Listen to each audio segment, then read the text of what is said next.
Hyvää huomenta kaikille siellä linjoilla olijoille ja tervetuloa meidän kevään viimeiseen Flow Talkiin.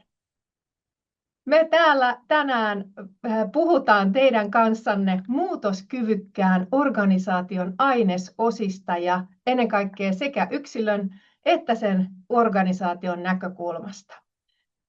Meillä on ollut tässä koko kevään mittaan aiheena muutos erinäköisistä näkökulmista. Tammikuussa kollegamme Korpisen Riikka aloitteli puhumaan johtamisesta ja muutoksen johtamisesta epävarmoina aikoina.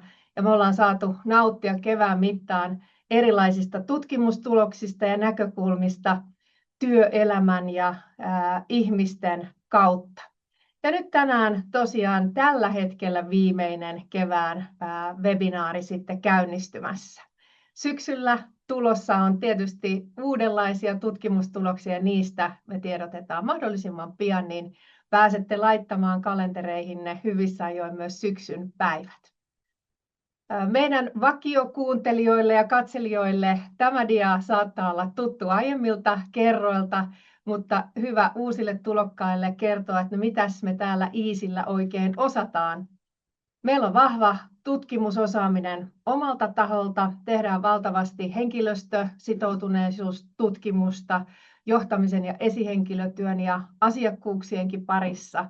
Ja sen lisäksi tietysti meidän konsultit ja valmentajat ja yritysmuotoilijat on hyvin moninaisissa projekteissa asiakkaidemme apuna. Sen lisäksi tietysti autetaan löytämään oikeita osaajia ja tekijöitä oikeille paikoille, eli vahva henkilöstöpalvelu, vuokrausnäkökulma meiltä löytyy tämän katon alta. Mä oon Pärssisen Pia, toimin täällä EasyFlowlla johtamisen esihenkilötyön kehittämisen parissa päätyönäni vahvalla muutosjohtamistaustalla ja osaamisella ja sen lisäksi päädyn usein myös erilaisiin kehityshankkeisiin ja projekteihin mukaan muotoilijankin roolissa. Ja kanssani studiossa on tänään täällä Leskisen Heikki, jota voisin tituleerata Next Gen isähahmoksi ja perustajaksi. Ole hyvä, hei. Huomenta kaikille. Tosiaan Leskisen Heikki ja vedän EasyFlowlla Nexten-palveluita.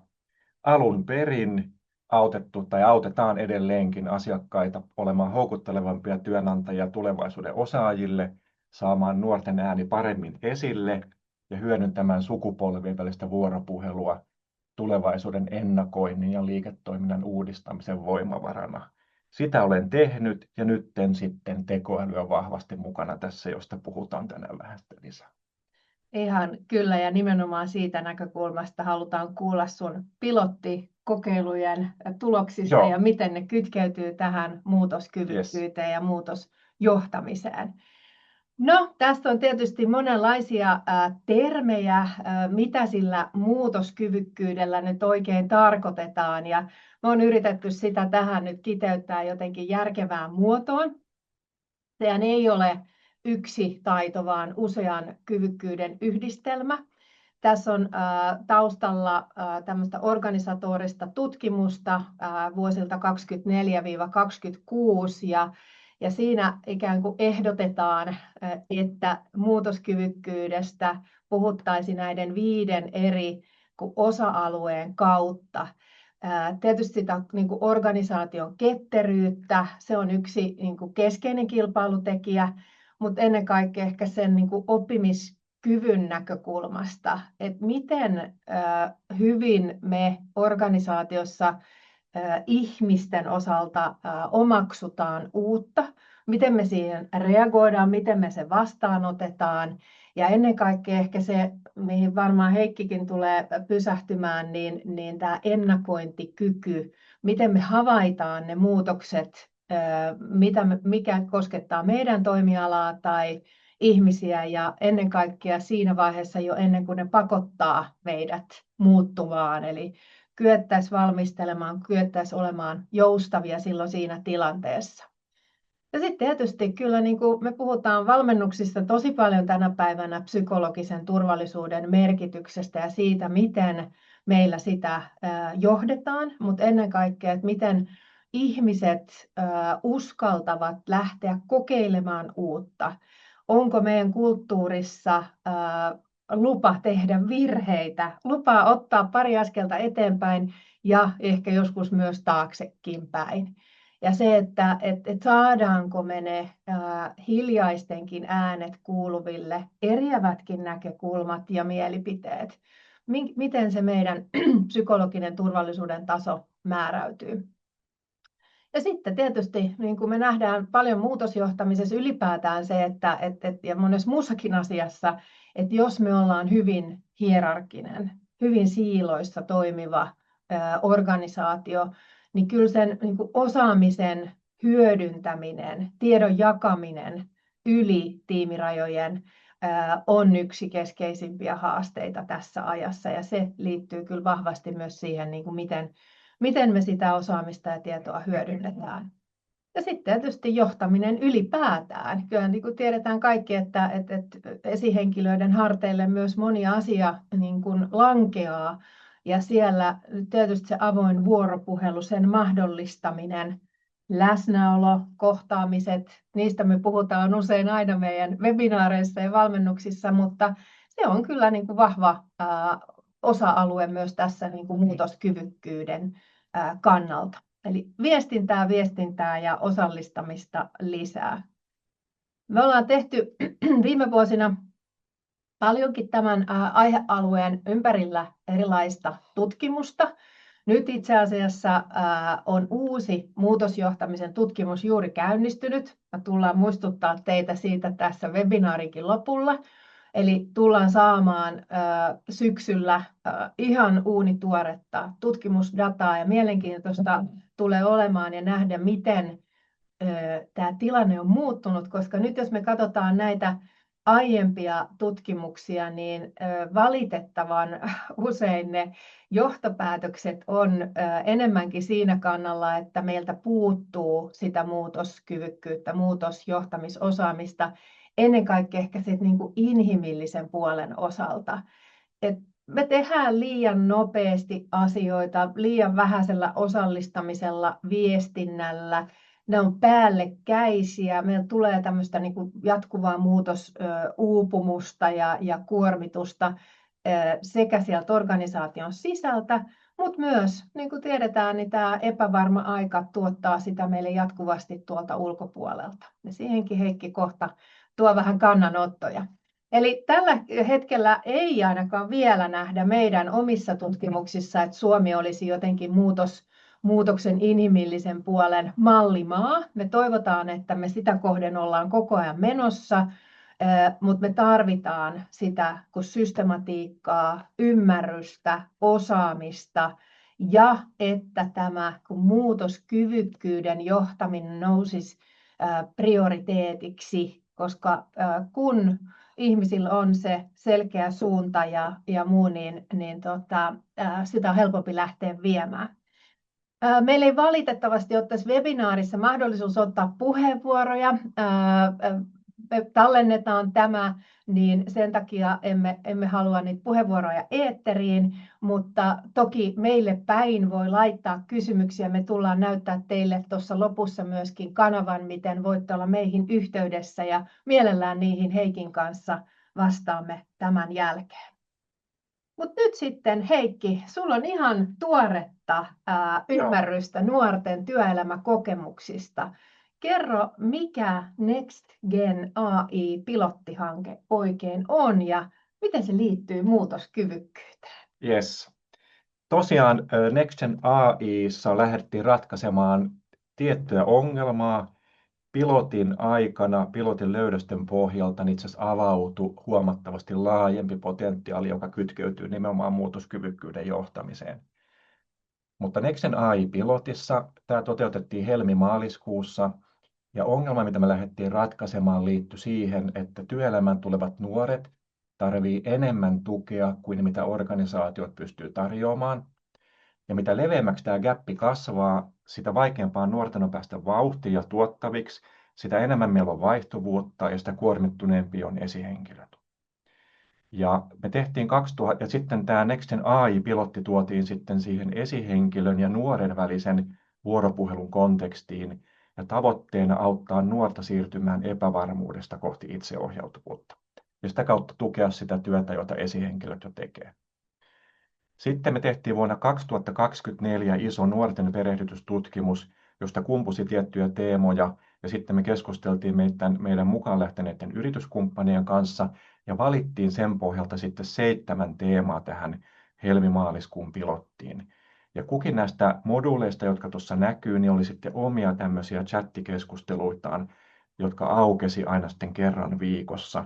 Ja sitten se AI-valmentaja oppi siinä matkan varrella ja tavallaan sitten ne neuvot ja dialogi jalostui siinä niiden moduulien yli. Sitten tämä rakennettiin sillä tavalla, että me ei etukäteen päätetty näitä moduulien ja keskusteluiden sisältöjä, vaan ainoastaan näiden keskusteluiden rakenne. Eli tämä AI-valmentaja vei sitten proaktiivisesti kussakin moduulissa sitä keskustelua eteenpäin 5 vaiheessa tuon meidän kehittämän Spark-mallin mukaisesti. Ja tämä Spark tulee sanoista spot the friction, pivot perspective, act, reflect what changes, keep what works. Eli käyttäjä tuli sitten niihin keskusteluihin jonkun sellaisen asian kanssa, joka häntä vaivaa, huolettaa, joka kanssa toistuvasti lyö päätään ehkä seinään. Ja sitten sitä jäsenneltiin ja pohdittiin niitä tilanteita ja pohdittiin sitä, että kun tämän kanssa kipuilet, niin millaisesta ammatillisesta ambitiosta se itse asiassa kertoo? Millaisesta tavoiteidentiteetistä se kertoo? Mitä se kertoo siitä, millä on sinulle väliä? Ja kun näin on, niin mikä voisi olla semmoinen konkreettinen 30-60 sekunnin toimenpide, teko, kysymys, lauseen aloitus siinä vaikeassa tilanteessa ja sitä tukeva puheenparsi tai mindsetti, joka on paremmin linjassa sitten sen sun oman tavoiteidentiteetin kanssa. Sitten käyttäjät niitä kokeili ja reflektoi, mitä minussa tapahtui, mitä muissa tapahtui. Ja sen jälkeen palasi AI-valmentajan kanssa keskustelemaan, että voisiko tämä olla sitten sellainen paremmin linjassa minun tavoiteidentiteetin kanssa oleva tapa toimia. Ja sitä kautta kulkea sitten kohti sitä itseohjautuvuutta. Sitten me kerättiin tämän pilotin aikana validaatiota tämän palvelun toimivuudesta. Me ollaan osa Hankkenin ja Aallon monivuotista tällaista tekoäly, johtaminen ja tulevaisuuden työelämäohjelmaa. Ja sitten Hanken toteutti meille nuorten ja esihenkilöiden haastattelut. Me kerättiin pilotin aikana käyttäjiltä tämän palvelun kautta viikkopalautetta. Ja sitten tämän 8 viikon pilotin aikana syntyi 10 000 käyttäjäviestiä, joita me ei tietenkään nähty, mutta sitten tämä alusta generoi meille 1600 tällaista niin sanottua anonymisoitua datapointtia, eli kuvausta niistä tilanteista, joissa käyttäjät ovat, mikä oli se tilanne, miten siinä toimittiin, miten käyttäjä siihen reagoi ja tulkitsi sitä tilannetta. Ja tätä aineistoa me sitten hyödynnettiin ja pyrittiin arvioimaan, että kuinka hyvin tämä sitten auttoi ratkaisemaan tätä alun perin määriteltyä ongelmaa. Ja sitten nämä 4 keskeistä löydöstä, mitkä mä nyt esittelen, niin avasi meidän silmät näkemään, että tässä ei ole itse asiassa kyse nuorten perehdytys-chatti-appista, vaan tässä on kyse paljon enemmästä.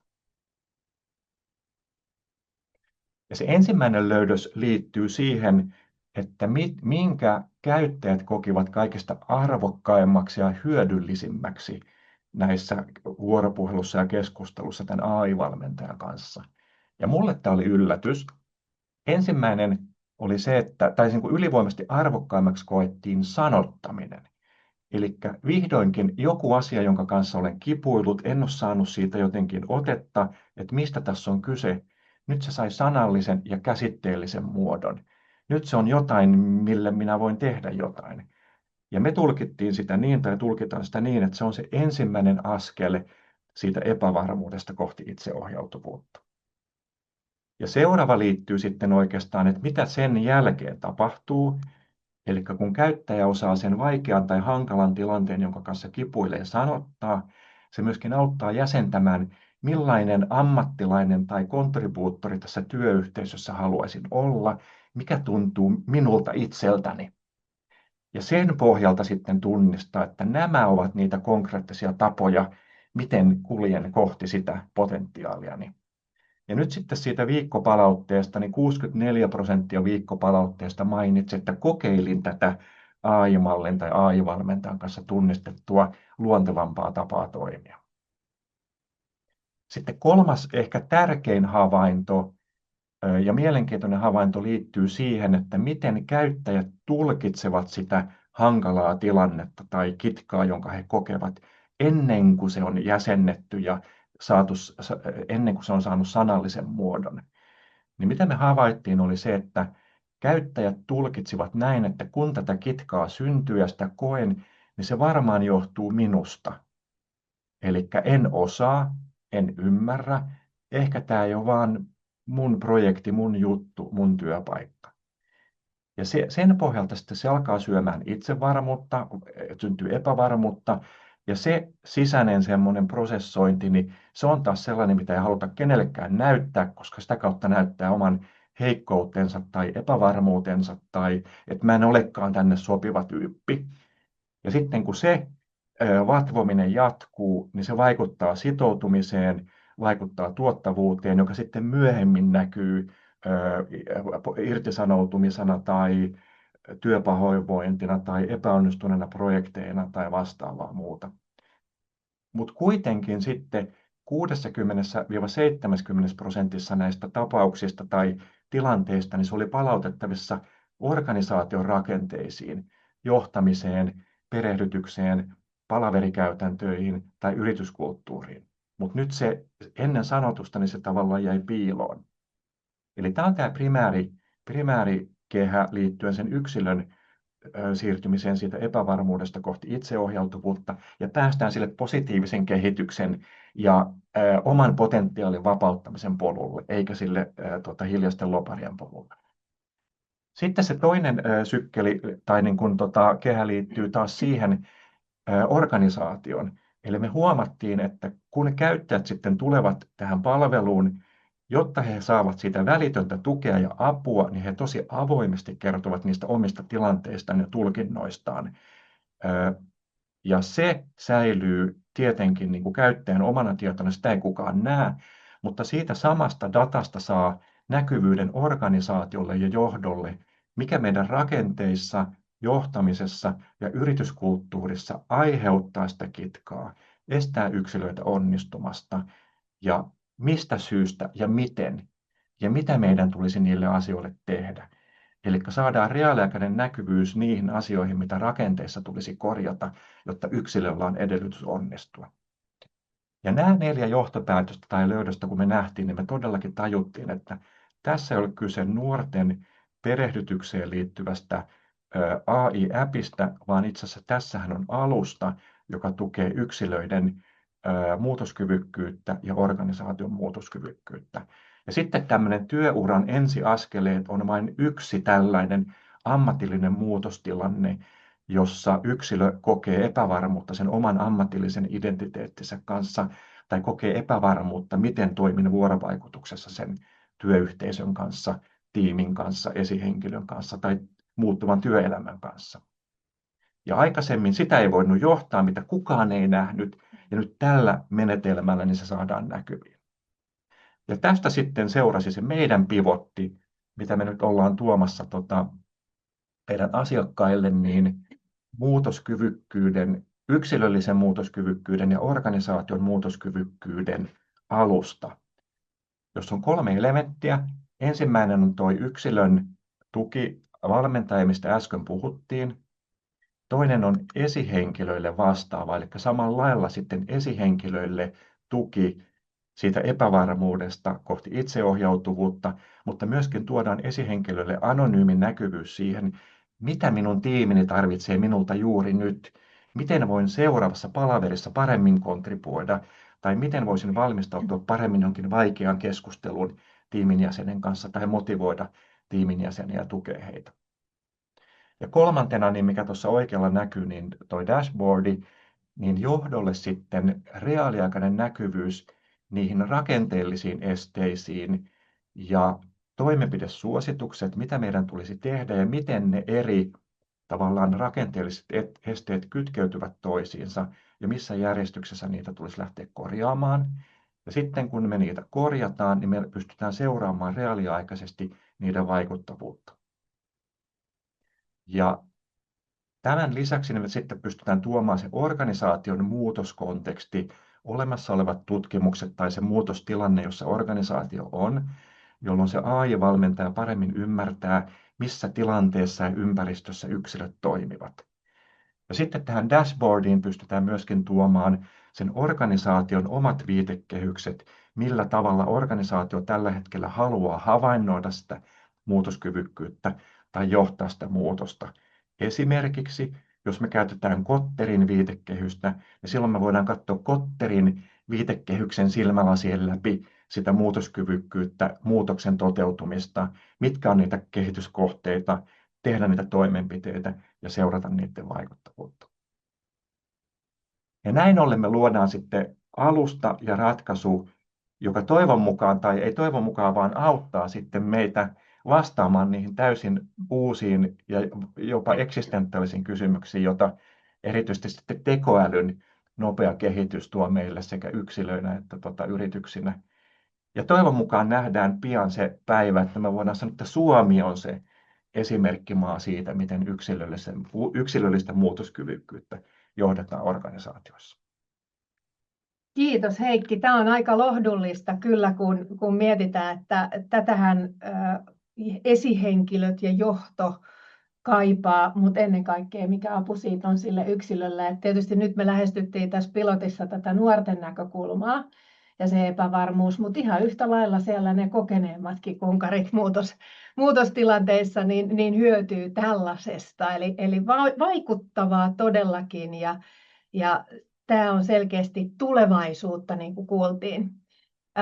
Ehkä summauksena ja Heikin äskeisiin löydöksiinkin liittyen, niin se alustaratkaisu tietysti osoitti, että juuri tämän tyyppisiä asioita kehitetään ja mitä ylipäätään tarvitaan sinne muutoskyvykkyyden johtamiseen. Ja selkeästi niin kuin nähdään sekä tässä teidän löydöksissä, mutta myös muissa ajankohtaisissa muutostutkimuksissa. Eli nyt me aletaan siirtymään, se painopiste sieltä muutosjohtamissanastakin on siirtynyt tänne kohti muutoskyvyn ja kyvykkyyksien johtamista. Ja näiden 2024-2026 tutkimusten ja kirjallisuuskatsausten perusteella niin kuin kiteyttää, että kehittämällä näitä asioita siellä organisaatiossa, mistä jo lähdettiin liikkeelle, niin nämä on niitä asioita, millä sitä kyvykkyyttä pystytään lisäämään. Ja kyllä se, mitä ehkä aiemmin en tuossa sanonut, niin toi päätöksenteon nopeus liittyy varmaan siihen niin kuin ketteryyteen ja siihen organisaation rakenteeseenkin, mutta yksi varmaan keskeinen. Ja nyt jos me pystytään ja saadaan se niin kuin reaaliaikainen näkymä, niin silloin se reagointikyky todennäköisesti niin kuin nopeutuu.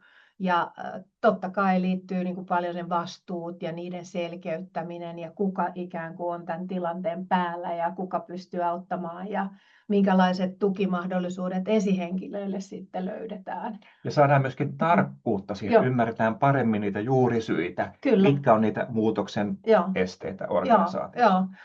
Mua jotenkin niin kuin havahdutti valtavasti tämä, kun sanoit, että kun se nuori varsinkin ajattelee, että no, tämä on minussa tämä vika, kun ei ole kokemusta ja on vähän niin kuin uutta kaikkia, se epävarmuus on siellä pinnan alla, niin se, että kun se nähdään niin selkeästi, että se vaikuttaa sitten myös siihen kannattavuuteen ja tehokkuuteen ja jopa sitten siihen poistumaan, niin onhan tässä niin kuin ihan valtavia niin kuin tällaisia myös mitattavia asioita, mistä pystytään todentamaan tämän hyöty ja vaikuttavuus.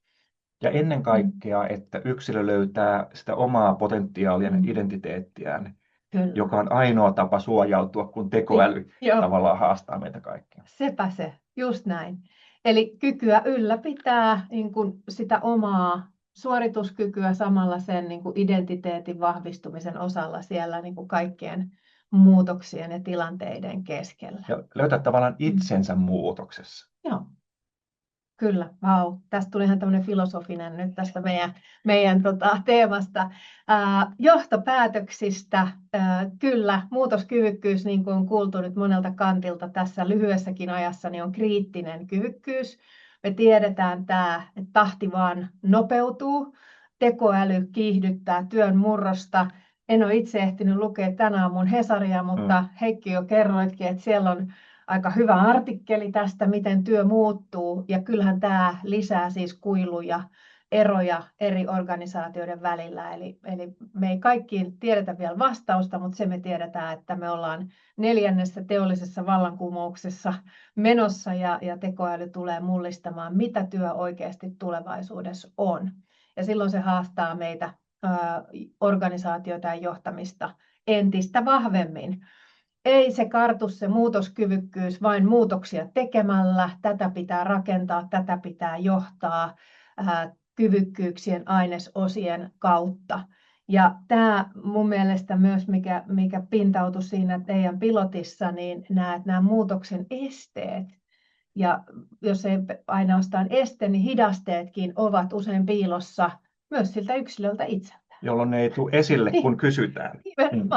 Ja silloin sitä on niin kuin täysin mahdoton johtaa. Näin on. Niin.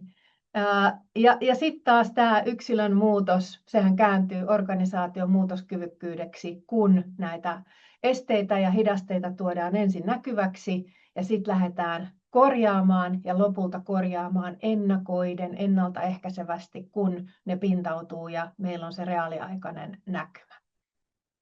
Aika huikea kokonaisuus ja pistää pohtimaan kyllä tässä itse kukin niin kuin omaa työtään ja tulevaisuutta. Et siinä mielessä ollaan kyllä aika ajankohtaisella hermolla, jos näin voisi sanoa. Me ollaan täällä Flowssa usein tämmöisiä ihmisuskovaisia, jos näin voisi sanoa. Nähdään paljon tietysti arjessa erilaisia toimialoja ja niiden johtamista, ja kyllä tämä slogan tai lausahdus on tullut ainakin itselle tänä vuonna varsin tutuksi, että me ei voida johtaa enää vain niitä numeroita tai tuloksia vasten tai Exceleitä tai pilkkuja Excelissä. Muuten me ei muututa. Ja kun me keskitytään meidän ihmisiin ymmärtämään, tukemaan, johtamaan sitä inhimillistä puolta siellä muutoksessa, niin vääjäämättä ne paremmat tulokset seuraa. Sitä me ollaan onneksi päästy todentamaan hyvinkin monen organisaation kanssa myös tässä ajassa. Eli seisomme tämän takana edelleen vai mitä? Ehkä tähän loppuun vielä muistutuksena, tiedän, että kun ei voitu ottaa teidän kysymyksiä tähän, niitä olisi varmasti tullut. Tuossa on QR-koodi, meille voi laittaa yhteystiedot, mistä haluat aihealueena keskustella, onko se Next Gen AI Heikin kanssa tai muutosjohtamisesta ylipäätään. Minä ja kollegamme pystytään niissä auttamaan tai mikä nyt juuri tällä hetkellä teillä siellä pinnan alla kuplii, niin jätä yhteystiedot ja varataan aikaa ja sovitaan treffit ja jutellaan. Ja sitten muistutuksena, Heikki mainitsit tuon meidän Kotter-muutosjohtamisviitekehyksen, ja mehän todellakin Harvardin oppien perässä ollaan juostu tässä vajaa parisen vuotta, ja nyt vielä kesäkampanja kesäkuun loppuun mennessä seuraavaan Kotter-sertifiointiohjelman 3 päivän muutosjohtamisvalmennukseen on huikea 500 € kampanja-ale. Lisätietoja löydät meidän verkkosivuilta, sieltä koulutusten alta, ja sitten toi etukampanjakoodi vielä tuossa, niin nappaa paikkasi ja varmista ajoissa, niin pääset todella nauttimaan niin kuin tuoreista tutkimusaineista ekojen joukossa sitten syksyllä. Koska nyt käynnissä on seuraava johtajatutkimus, kartoitamme muutosjohtamisen nykytilaa suomalaisissa organisaatioissa, kohderyhmänä ylinjohto, keskijohto, esihenkilöt, ja tullaan julkaisemaan tutkimustulokset myös sitten syksyllä. Eli ollaanpas kuulolla ja käykää katsomassa meidän verkkosivulta, siellä löytyy kaikki meidän tämänkin vuoden webinaaritallenteet, jos et ole vielä niin katsonut, niin inspiroidu kesän aikana ja verkostoidutaan. Tuossa on mun ja Heikin linkkari QR-koodit, niin jos emme olla vielä kavereita, niin napatkaa meidät matkaan, niin me Kohta ollaan. Kohta ollaan. Hei, kiitos kaikille tässä kohtaa, eikö niin? Ja toivotetaan erinomaista kesäkuista viikonloppua ja hyvää kesää. Hyvää kesää, kiitos, moikka. Moikka!